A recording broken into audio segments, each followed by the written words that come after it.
Shalom ou bracha, mes chers amis, on a expliqué dans le premier cours le fait d'expliquer le verset de la paracha se trouvant au chapitre 17 et au verset 8. On va le lire et le traduire. Ki yepale mimcha davar la mishpat. Ben dam le dam, ben din le din, ou ben nega le nega. Divreri bod bisharicha. Cela veut dire, lorsque il y a quelque chose qui va t'étonner, ok, quelque chose qui va être difficile à comprendre et à juger, une cause relative à un meurtre, tu ne sais pas comment résoudre le problème, ou bien un différend entre l'une personne et un autre, ou bien une blessure, ou bien des disputes dans tes portes, c'est-à-dire dans tes contrées. Lorsqu'il arrivera ça, Vekamta ve'alita el hamakom asher yivhar Hashem Elokecha bo. Tu te lèveras et tu monteras au lieu qu'Hachem, ton Dieu, choisira, qui veut dire le temple, là-bas où il y avait le Sanhadrin, le tribunal. Et qu'est-ce que tu vas faire là-bas? Ubata el hakohanim aleviim. Tu iras vers les Kohanim et aussi les prêtres et les Lévis. Ve'el hashofet asher yeh bayamim hahem, et vers le juge qui remplira les fonctions à ce moment-là, d'accord? Et les juges de ta génération. La Torah, elle continue le même pasuk. Ve'darashta ve'gidu lecha el divrei et dvar hamishpat. Tu les consulteras et ils te feront connaître Dvar HaMishpat, qui veut dire la sentence. Ve'asita al pia davar asher yagidu lecha. Et tu feras selon ce qu'ils te dicteront. Ve'shamarta la'asot kechol asher yorucha. Et tu respecteras ce qu'ils te demanderont de faire. D'accord? Ce qu'ils te diront, tu auras soin d'agir d'après leurs paroles. Ça maintenant, c'est la traduction du verset. Nous allons maintenant expliquer, selon le Ben Ish Chai, ce verset-là. Alors, le Rabbi Yosef Chaim, Zechor Tzadik Kadosh Lebracha, dans son ouvrage Aderet Eliyahu, c'est un des livres que le Rav a écrit, il va expliquer ce verset qu'on vient de traduire, mais selon le Drouche. Vous allez voir, il y a une très grande relation entre ce que l'on vit maintenant et ce qu'il va expliquer le Rav. Alors, il reprend le pasuk. Ki yipale mimcha davar la mishpat. Yipale, ça veut dire, yipale, quelque chose, tu vas t'exclamer. Si, dans la vie, tu vas t'exclamer, et tu vas te poser des questions, pourquoi Hachem agit ainsi dans le monde? Alors, à toi d'approfondir et de comprendre. Ki yipale mimcha davar. Ça veut dire lorsque quelque chose va t'étonner, la mishpat concernant le chemin de Dieu.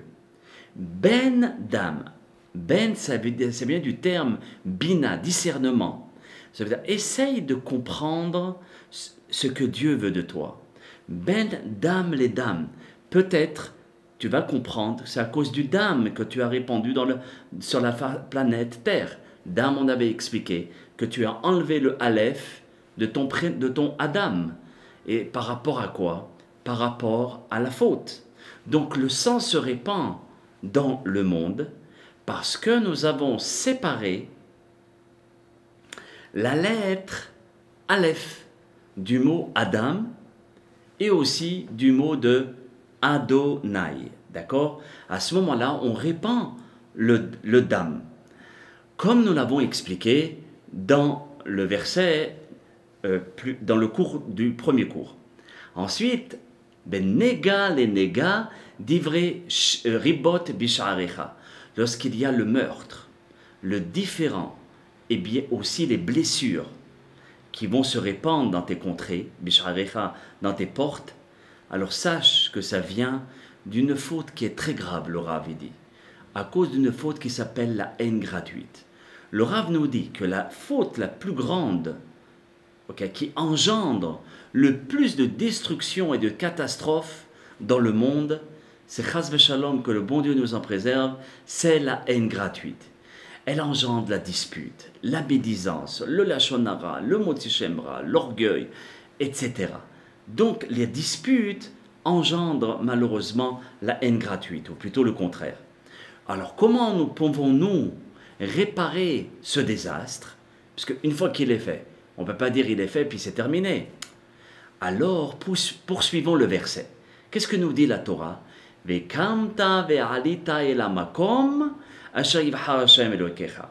Chacun d'entre nous, nous avons le devoir de nous lever et d'aller vers la place où Dieu réside. Et c'est quoi la place où Dieu réside? C'est se réfugier dans les endroits des synagogues, des Beth Midrash, des yeshivot, des shiurim, là où il y a la Torah. Et de nous purifier de ce Yetzer hara, d'accord, en écoutant les sages d'Israël. Comme le cite le verset, Ovata el kohanim alevim. Tu iras vers les kohanim, qui sont les représentants de Dieu, qui sont les hachamim. Alevim, qui sont les Lévis, mais aussi Lévi, ça vient du terme accompagner, parce qu'ils accompagnaient le korban à travers des chants. Donc ils accompagnent la présence divine. Et la chauffette, et qui c'est le chauffette? Le Ben Ish Chai nous dit, c'est le Gadol Ador. Tu iras chez les grands de ta génération, vers les grands maîtres, et à ce moment-là, tu leur demanderas comment faire teshuva. Parce que, quelle que soit la faute qu'on a pu faire, Akadosh Baruch Hu nous a donné une matana gedola, un très très grand cadeau. Et c'est quoi ce cadeau? C'est le repentir. Maintenant, on rentre dans les Aseret Yemei Teshuva, dans le mois de Elul. À nous de faire la Teshuva. Et après avoir pris conseil auprès du Kohen, du Lévi, du Gadol Ador, comment devons-nous nous comporter après leur avoir demandé conseil? Alors la Torah, elle continue et elle dit Ve'asita al pi hadavar asher yagidu lecha. Tu te conformeras à la loi qu'ils t'enseigneront et à la sentence qu'ils auront prononcée. Voyez, tu ne détourneras pas, tu ne vas pas te détourner ni à droite ni à gauche. Tout ce que te diront, tu le feras. Cela veut dire qu'il est facile de demander conseil au Rav, mais ne demandez pas conseil si vous n'êtes pas prêt à l'écouter. Déjà, de se convaincre d'écouter le Rav. On a fait ce qu'on a fait, mais maintenant, il faut se purifier. Si on est prêt à écouter ce que le Rav va nous dire, à ce moment-là, de partir chez le Rav, de lui demander conseil. Le conseil qu'il nous donne, même s'il ne nous plaît pas, d'essayer de le respecter et de l'accomplir, et de ne pas aller ni à droite, ni à gauche. Au point où Rashi nous dit dans ce passouk, même si le Rav te dit que ta droite est à gauche, et la gauche est à droite, écoute-le. Pour dire à combien il faut une annulation de notre propre être, pour pouvoir écouter le Rabbi. Qu'Hachem nous aide, Be'ezrat Hashem, de pouvoir se tenir dans le chemin de la Torah, de ne pas répandre la catastrophe dans le monde, mais bien au contraire, le shalom, la ahdout, la paix, l'union dans le Ham Israël. Et à ce moment-là, si on a l'union, c'est garanti que le Mashiach Tzidkenu ne viendra tout de suite. Amen, Kenny Ratson. À très bientôt pour d'autres Péroshim de Ben Ish Chai Alav Shalom. Bracha ve'atzlacha.